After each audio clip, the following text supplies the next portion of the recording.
Welcome back, everybody, to the Joy Podcast. Super excited to be back. I've been away for a few weeks, and these ladies have been holding down the fort so fabulously. And here we are back, today's episode on unified truth. We have been itching to do this episode actually before I even left. So we have like all this energy just beaming through us, ready to share with you.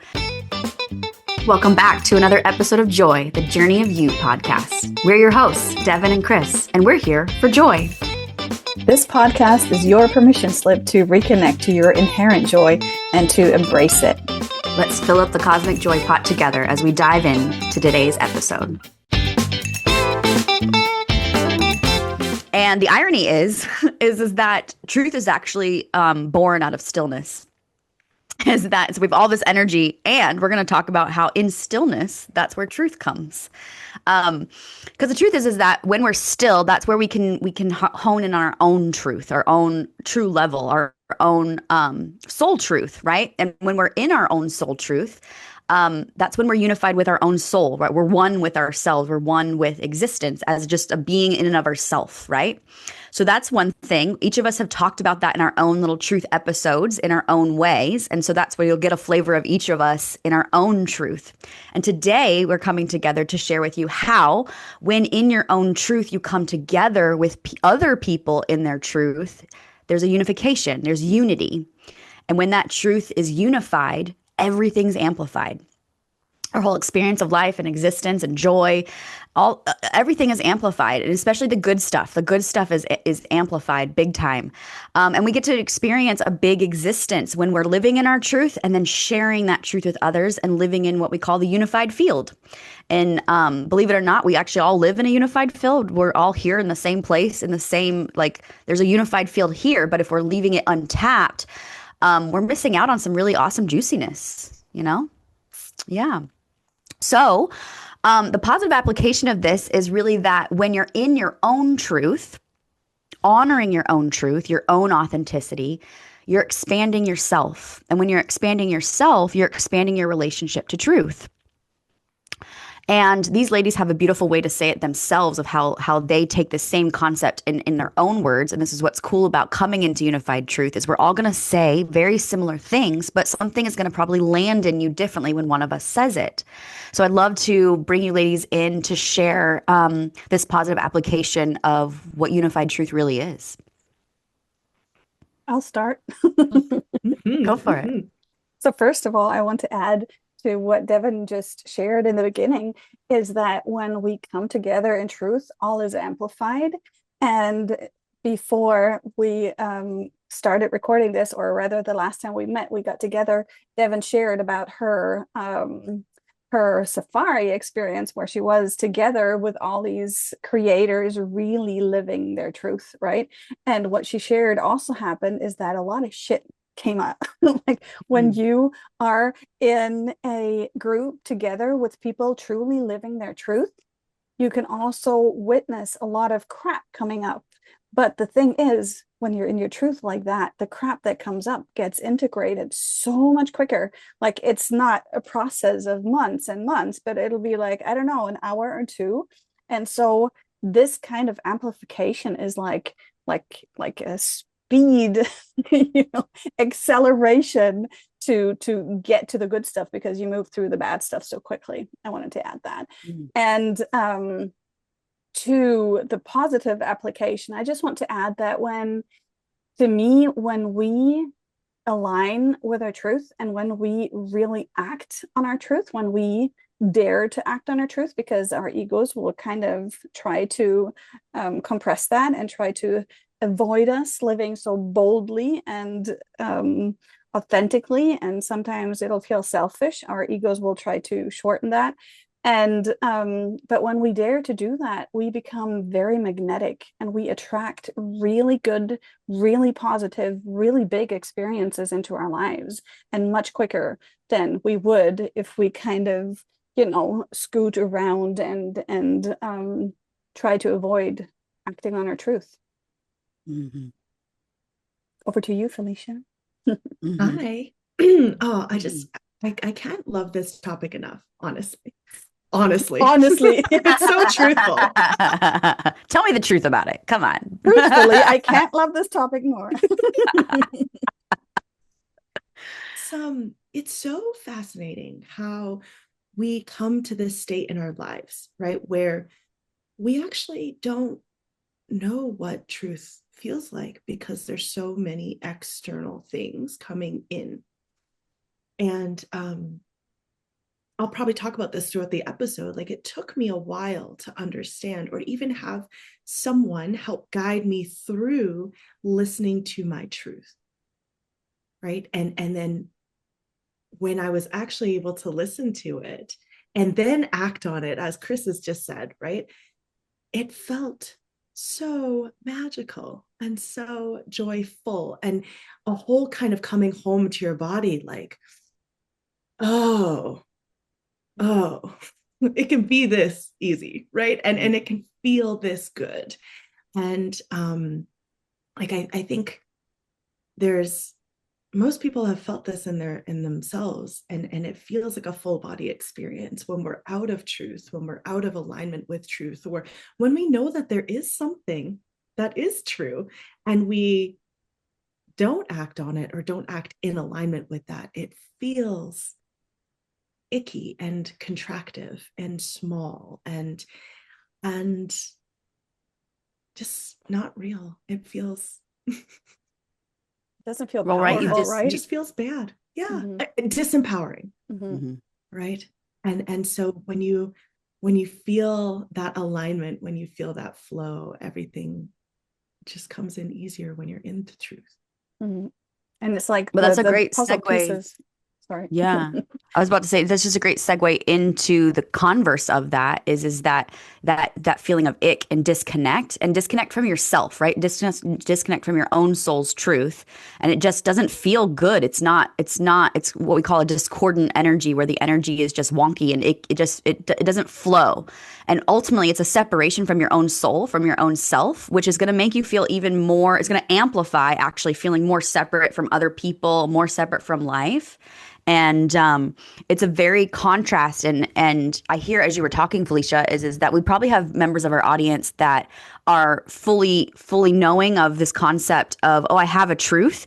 But there's a lot of people, it comes to me that there's probably a lot of people that don't even realize that they have their own truth, right? Like if you've been acting on somebody else's truth, like whether it be like your parents' truth or society's truth, a lot of I know all of us in some way have shared about how who we thought we needed to be in our careers and what we needed to do. That was somebody else's truth. And it just feels ick. There's a reason why, like, your soul's yearning for something more. And you're just like, why do I not feel content? Well, it's just not your truth. So you're actually disconnected from the fullness of life. And so then you're probably ultimately going to feel disconnected from people, from your experiences, and it does feel real ick, you Well, know? and And there's a saying, right? Is like, does it feel yucky in your belly? Mm, And it's so great because you think, oh, that feels so simple. But our bodies, as in Chris's truth episode, right? Our bodies have access to wisdom and information that our logical minds actually can't process. Like, there's only so much you can hold in your consciousness, right? And there's so much coming in at you all the time.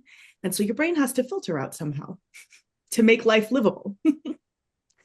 But when you actually get still and you listen to your body, right? Does it feel yucky in my belly?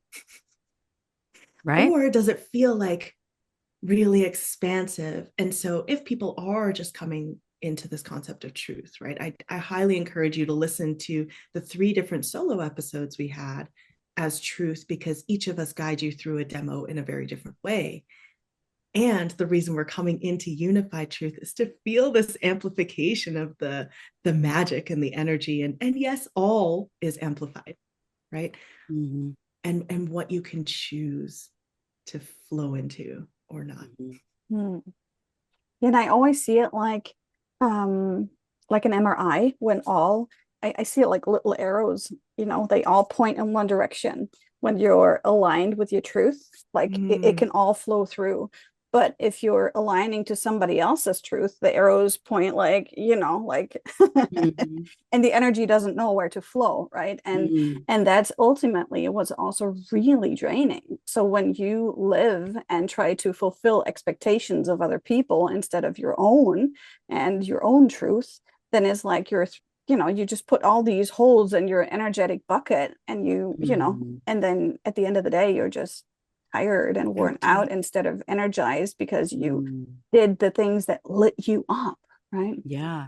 I love that you Mhm. talk about that, Chris, because I work predominantly with women. I work with everyone, but women in particular. And a big common thread with women is being exhausted and being like, just feeling like I'm just giving all the time. And like, when do I receive? And nobody's grateful and this, that, and the other. But Mm. so many women are living thinking that they're doing a good thing, being a good mom, being a good parent, being a good wife, like thinking that they're doing all these great things. But it's like, what's your truth, right? Like, and when women start to lean into that, there's a whole confrontation to like who they are and who their family believes them to be and who they need, what they need to uphold.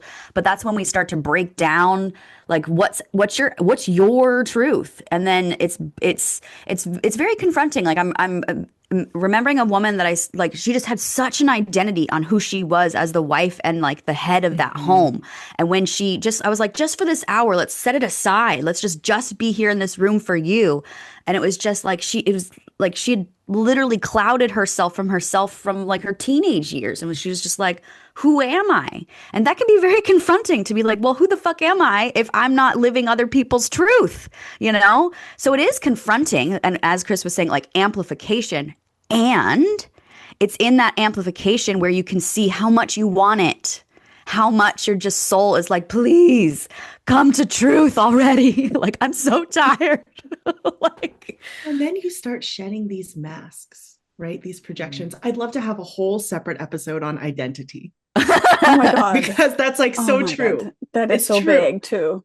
right? mhm, And how do you describe yourself outside of who you are in relation to others or what you do as a job or mm, career, right? Or your hobbies or anything like that. Like who are you? And that is actually truth.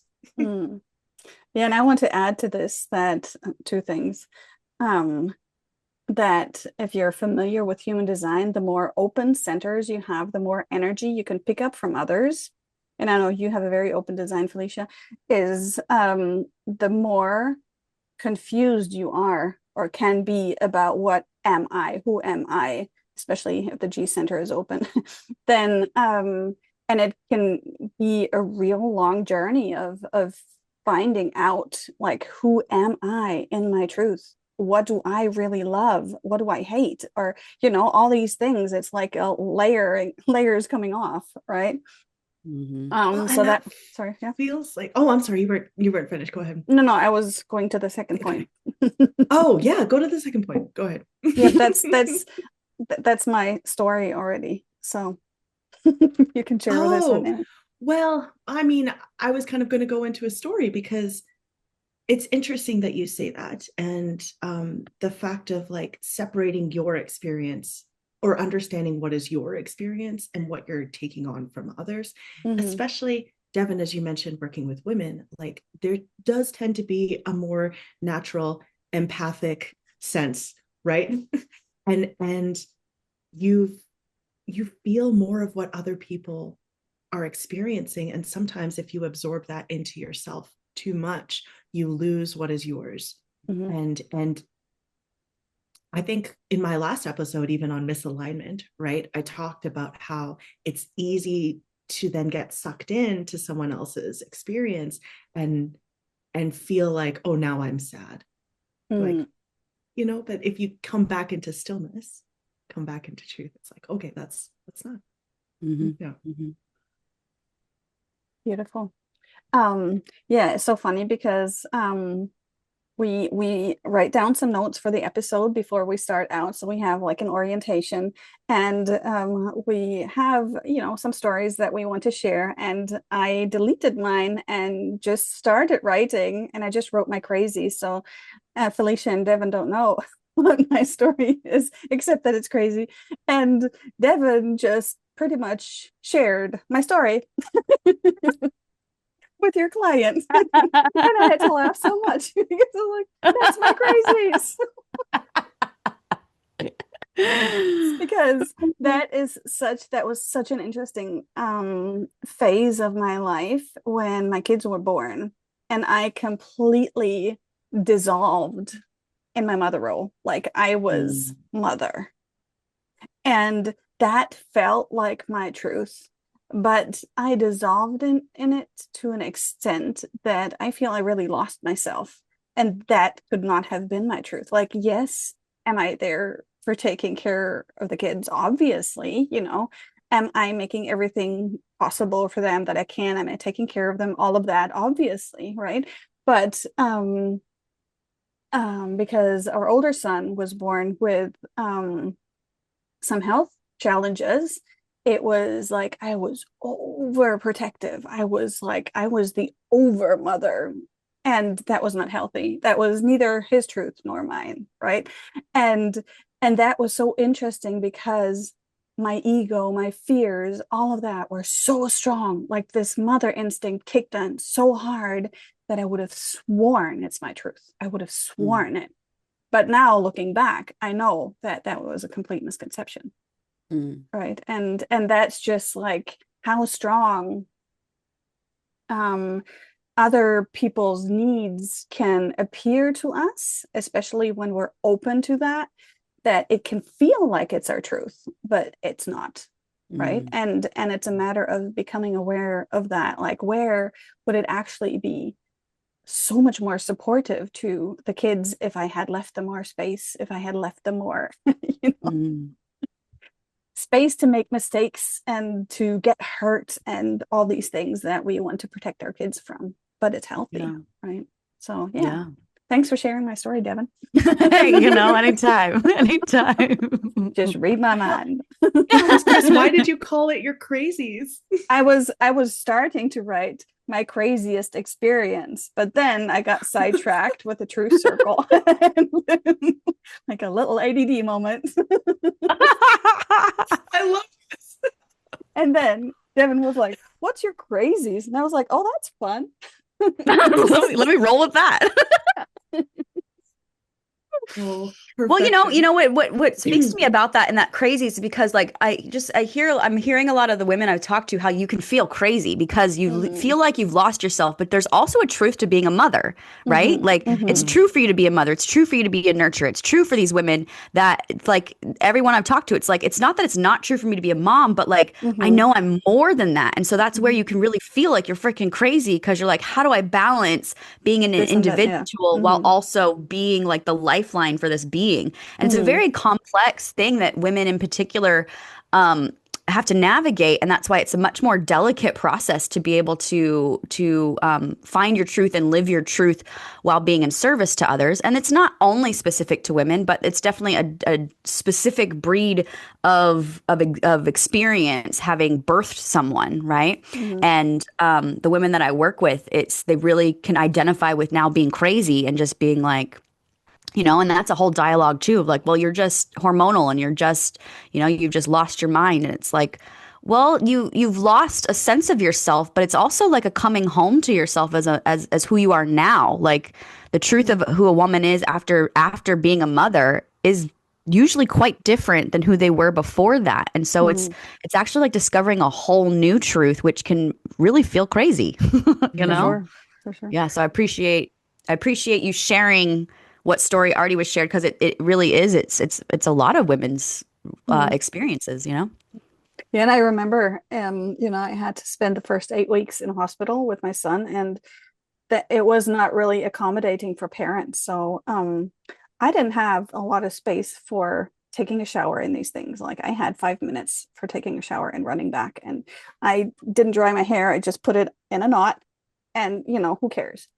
And the day before we went home, I thought, wow, I need to use this time to go to a hairdresser. And I had like this huge dreadlock underneath. The hairdresser was like, "So what have you been doing? Like, what happened with your hair?"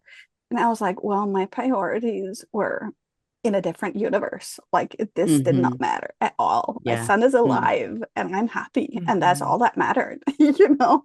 But that Yeah. was such a moment of wow, like I'm really kind of letting go here, like of everything, and that's just like that was such a visual, like, of Hmm. the whole experience, right? And of how you kind of give yourself up in that situation, right? Well, Yeah. what I actually hear in that, Chris, is like is prioritizing truth. Like in that moment, like hair meant Yeah, nothing. yeah. Son's life meant everything, and that was true. And that's Mm, that what we were saying before of like it's true to be a mother.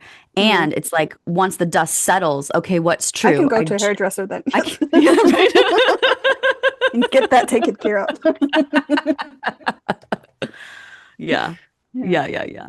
Mm, Thanks for sharing. mm. Yeah, it's beautiful. And how funny is it that you kind of segued into my story? That's how we come together Oh, in truth. Imagine. well, and so Chris, you mentioned human design, right? And you've done my human design chart, so you know I have a lot of undefined centers. And for those of you who don't follow human design, it basically is like, yes, I can take on a lot of other people's experiences, and it makes me a bit of a chameleon. Mhm. And so when Devin and I were in college, this is a key time for finding yourself and your identity and all of these things, right? And I didn't have any clear grounding of who I was. And as this chameleon ability, right? It kind of stung me. It said it I changed who I was depending on who I was around so that I could be liked by everyone. Right? Mhm. That was my truth at that time. Like I needed to be liked. And so I did anything I could to be liked. And in that process I lost myself, and being out of alignment with the truth, it was so obvious to those around me that I didn't really have any friends because nobody knew who I was, right? And in this time of tension where not a lot of people are in their truth, right? At that age of young Right. 20s, or even earlier, like late teens, um, it did become a magnifying glass for everybody being out of their truth.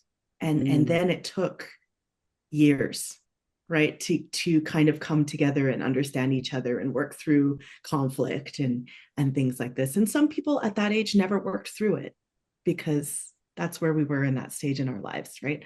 Mm. um and so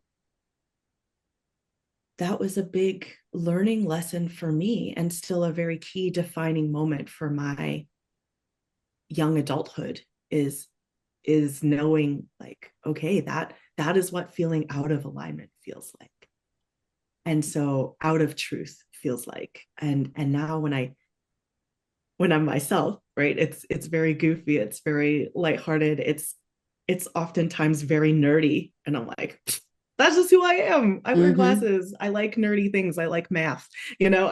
It's like I'm okay in that now. I don't Hmm. need everybody else to validate my truth, because when I'm showing up as my true self, the people who are magnetic for that will come in. Mhm. Mm. Yeah. Absolutely. And what I want to add to this, like because I have that open G center as well, that open identity, we don't lose that ability to be a chameleon, but what we gain as we gain stability in who we are is Mm, the ability to kind of give the group what it needs in that moment, right? Because we don't have to be solid in our energy. We can sway, and we can Mm. test, and we can see, and we can offer that. And it's like a superpower, but you have to learn how to wield that magic wand. And it can mm-hmm. take a while. Ooh. Hmm. And Mm-hmm. it still sometimes comes back, right, as like, Obviously, yeah. oh, Mm. I'm well, this person needs this, so let me just become everything that they need, right? Exactly, yes. And it's like, okay, no, no, no, no. I can hold space for myself, stand in my power, stand in my truth. And let them stand in their power too. Mm-hmm. Hmm. Yeah. Mm-hmm. Yep. Yeah, the illustration and story that there's many time frames that in my life where basically I was holding back on my truth, right? To where, honestly, after losing my mom, realizing that like a lot of my truth was actually her truth and finding my own truth in my own being, right? So it was a big confrontation of how to find my truth. But ultimately, it's such a blessing because like it was like all I had was my truth, right? It's like at that point, all I could have was my truth. And it was just like, that's the guiding light. But I'm remembering many times, and where in a group setting in particular, right, where I'd just be holding back on my truth. Like if somebody would say something, and I'd be like, I feel differently, or I have something to say about that, or I see it in it from a different perspective, and I just wouldn't share. And I basically what I'd be doing is separating myself from the experience and going aloof and just being like, I'm just here, but I'm not really here. Right here in the moment, in that as I'm actually separating from that because I'm actually denying my truth. And so then what I would assume in those instances was being like, well, it's not my truth to be here. I would actually end up projecting onto the experience. Like, so I'm separating from my truth, not sharing my truth. So then I project onto the experience. Well, it's not true for me to be here. And to be honest, I would go into judgment because these people are stupid and these people have this and they don't see this, right? And so, but it all comes from me just not honoring and embodying my truth and sharing my truth. And so over the last few years, noticing that and then consciously being like, I'm going to share truth when it's true to share, right? And so, and especially coming off my recent 3 weeks in Africa on safari and Mozambique, is I don't know. It's been the last 2 years of really consciously working and living alchemy, right? Is that there's moments like there's reasons I'm in places and spaces with people. There's a reason I'm there, right? My truth has need. There's a need for my truth in that moment. And so actually leaning into like, I'm here in this present moment to share a truth, to share my perspective on something. And every time now that I actually share my truth, something opens. Like the whole field, the whole energy field opens. Other people's hearts open.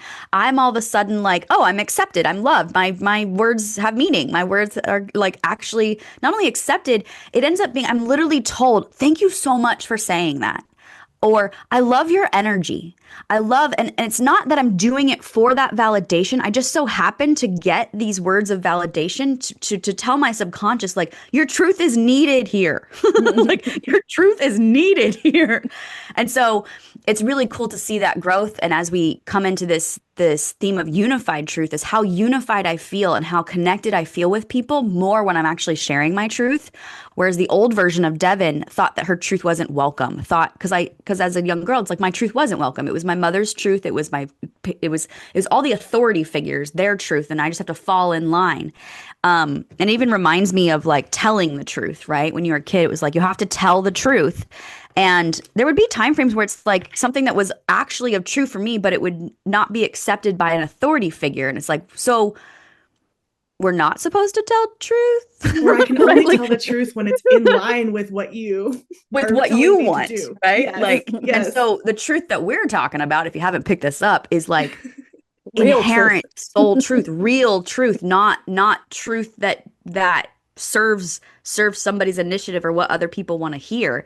And that's where the It doesn't conversation can really accommodate, right? come in, Fitting in, right? Or fitting right? into a situation, your community.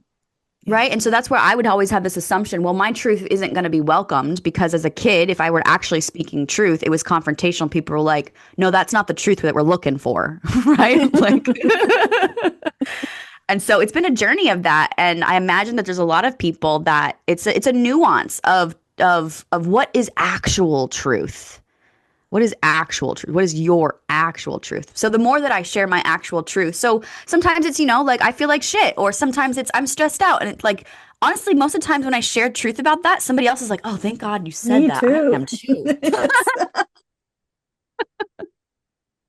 Well, and I appreciate you bringing up that specific childhood example of authority figures, because I heard this recently and I was like, that feels true, which is that safety comes before authenticity.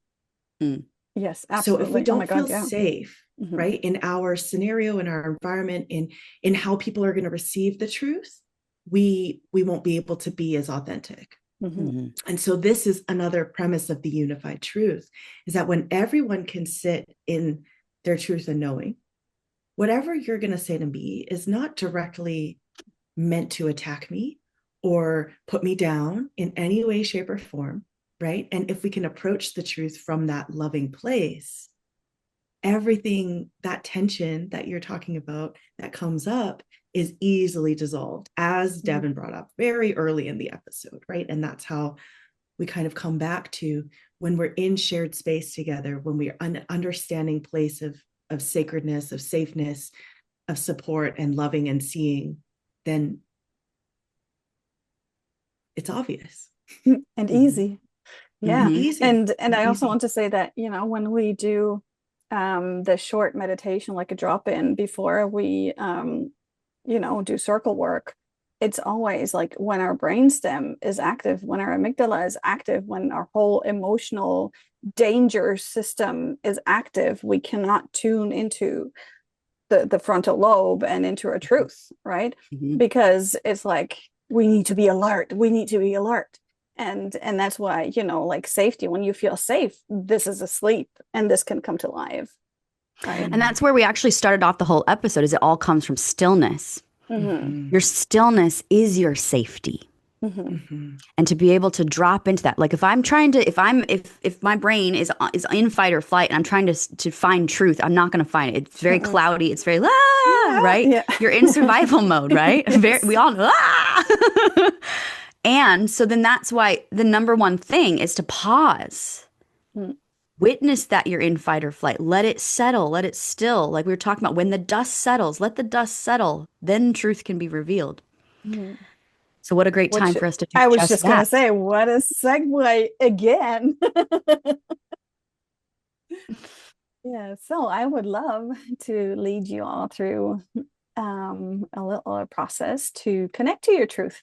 Maybe you have something where you are undecided about. It can be something small, like what will I have for dinner or for lunch, or something bigger, like will I sign up for this course, or something even bigger, shall I move, or whatever, you know, whatever is alive in you right now, whichever decision feels needs to be made, you can tune into that and take that into this process with us. And before we start, we want to, obviously, as shared several times, tune into this stillness and allow this dust to settle. And we can use our breath to do that and to really come into our bodies.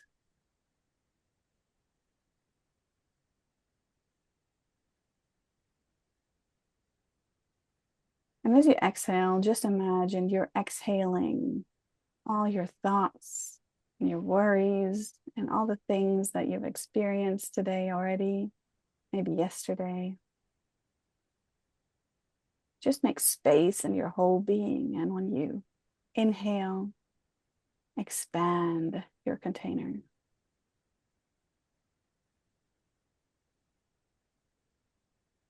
Make it light and free and clear.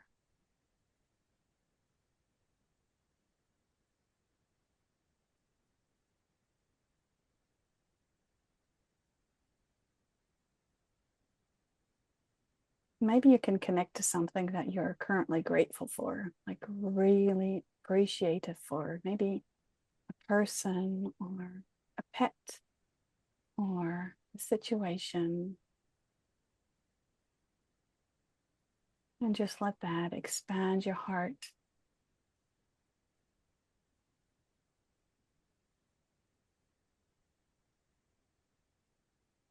And allow gratitude to flood your whole organism, your whole system, your whole energy field.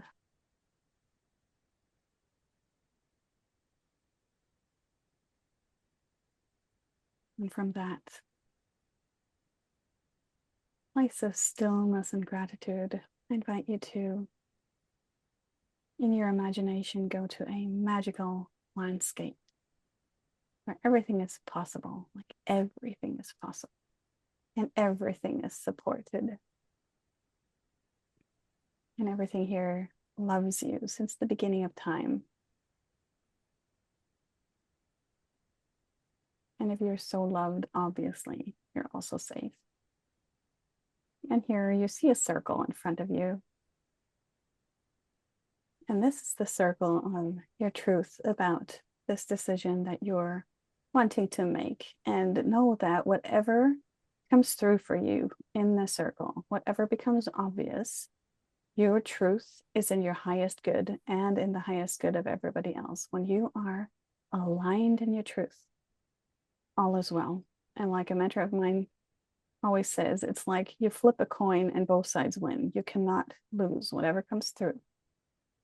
So when you're ready, take a deep breath and just step inside and receive whatever images or sensations or words, whatever comes through. Simply receive, simply become aware.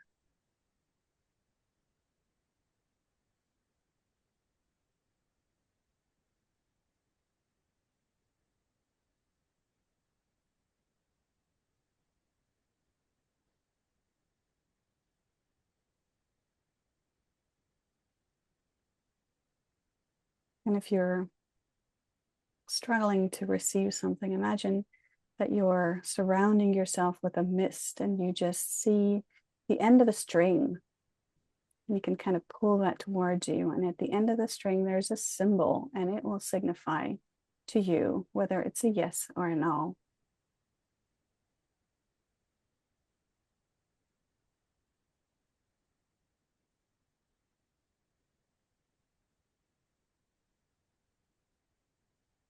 And when you have received it, maybe it was a symbol, you can unwrap it and simply sense into what this means for you personally.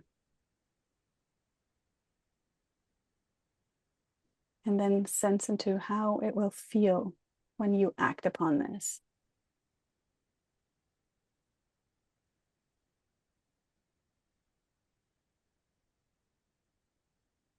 When you share this truth with the intention of being loving and honoring yourself as well as everybody else. How does that feel? What do you notice? Knowing that this is in the highest truth for everybody. This is your and everybody else's best option. And then imagine how it would feel if you were to hold back on this, if you were to not act on this truth that came through for you. If you know that is the high road and you choose to not walk it, how does that feel?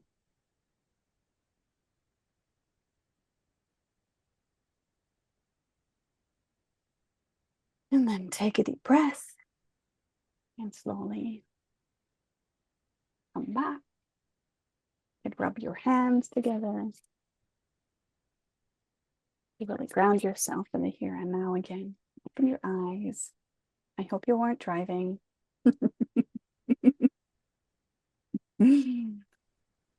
Yeah. What came through for you? What was that like? Thank you, Chris. That was so lovely. So for me, I've been tuning in to my truth with a daily practice. And the practice is around like, what is it that is calling my attention for today? Mm-hmm. Right. And I used to be someone who was like really scheduled, who would put like every minute of the day in my planner. And I still do, but it's a different way. But, Only every second minute, huh? And sometimes I would get too rigid in the schedule and I would feel anxious when like I wouldn't get to something or I wouldn't finish something. And so as I've been opening up to this process and this practice, I'll sit with it in the morning and I'll say, okay, what wants my attention today, or what's calling me in a joyful, truthful way. And so for me, today I'm going to play some music. I'm going to play some music because that usually opens up my heart, my soul, and it feels like so flowy. And it also feels true to work on this coaching program I'm bringing into light.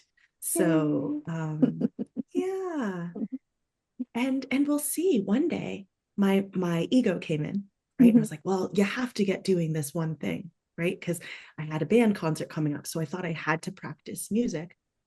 But that day, I just kept coming back to my computer, and I just kept working on this coaching program, and I was like, okay, I like literally cannot go to my piano. So I walk Physically around not toward the piano and possible. like, Yeah. whoop, I like have to come back to the computer. So this is the whole thing about the listening to your truth, because we've been so programmed, right, to like do what we're expected to do or do what we think we should do. Devin says all the Good. time, like, don't should Good. all over your life. Yes. And I love it because I'm like, oh yeah, I thought I should be practicing, but no, this is what's coming in, and like, come back to the truth.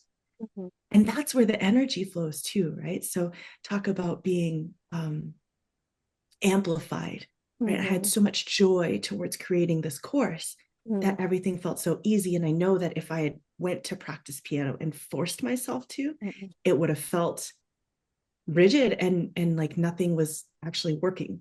I was just going to say, nothing would have stuck either. Like the practice would have been, for nothing, inefficient. Yeah, like inefficient, right? So come back to truth. And that's the truth today. And we'll see where she goes. Devin, tell us about your experience during the.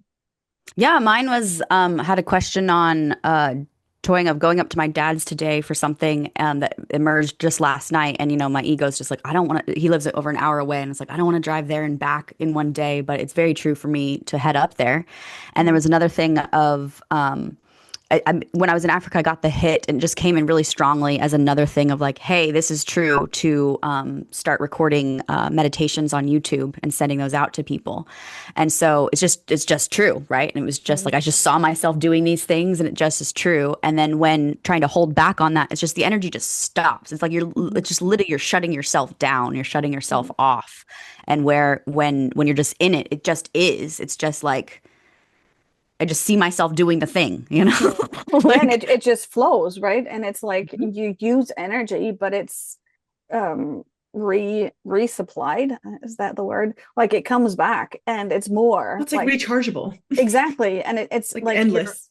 You're really being recharged. Whereas when you stop that flow, when you don't act on your truth, it's like you're being drained. And it's not just you stop the flow, but you additionally put holes in the bucket. Yeah. And when you're in your truth, you're in that, like the unified field. So you're being just fed with energy. Like we're literally walking, and we're swimming in a sea of energy, right? Like in life, we're swimming in a sea of energy. And when we're in our truth, our energy is being fed by the sea and the unity of life force. We're just fed with life force. Because our truth wants to be born, it wants to come out into the world. And so it's just like, it's a natural thing that the universe is just going to feed us the energy to have us do that. But enjoy it too, right? Like you get like the actual joy out of it, right? Like it's amazing how when you when you start the thing that's true, and you're like, oh yeah, there it is. Stop, like, this is so easy. Yes. Yeah, totally. Yeah. Awesome. Thank you so much for that beautiful practice, Chris. And I think that's the important thing to note, right, is whether you're new to coming to your truth and listening and taking action on your truth, or whether you've been doing this for years, right, there's always a process of realignment. And there's always a process of noticing when you're acting within your truth and not within your truth. And so I would really love to invite our audience here to just take moments throughout the day to notice when you're in and when you're out, and also to come back to those other episodes, those other truth episodes, right, where each of us guided you through the demo of coming into your truth, because each of them are guided in such a specific way that it might resonate differently at a different time. And so take witness, right? It's a lifelong journey coming back to your truth. We've been programmed so young at such a time to not listen to our truth. And so it takes practice. And if it helps you, right, you can journal about it, you can share about it, you can talk about it in the comments. We always love to hear how these experiences land with the listeners and what you get out of it. And if you have questions. So that's the invitation here, is just to keep noticing throughout the day. Notice what, when you are acting in your truth, this is the best part. Yeah, I was Notice just gonna what say lights up, yes. right? And Because it also, is, yeah, yes. and also when you're not, like when you feel too scared to act on your truth, like how does that make you feel?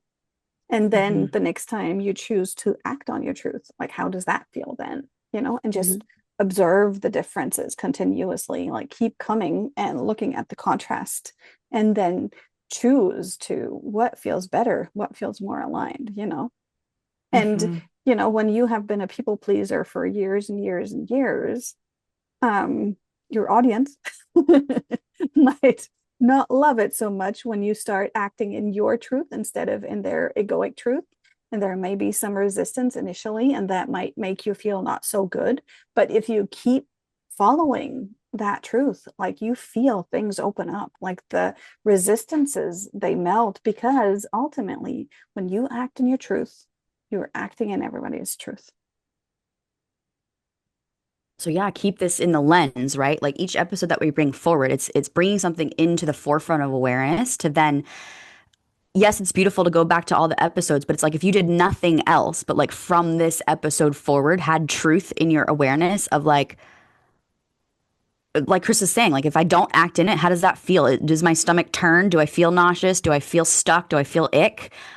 And what if I tried even small things and just play? It's really like you guys, it's about play. Like when Mhm. it's called the Joy Podcast for a reason. It's just like we talk about serious subjects in that like this stuff is meaningful and we're living in a field of energy, like I was saying before, but it's like play with it. And as you can see, we're super playful with it. And you can play with truth. You can play with like, okay, if I go through this whole lens throughout my day, just for today, what happens?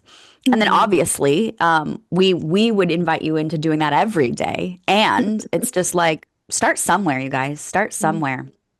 Start somewhere. Yeah. Amen. Aho. Woohoo.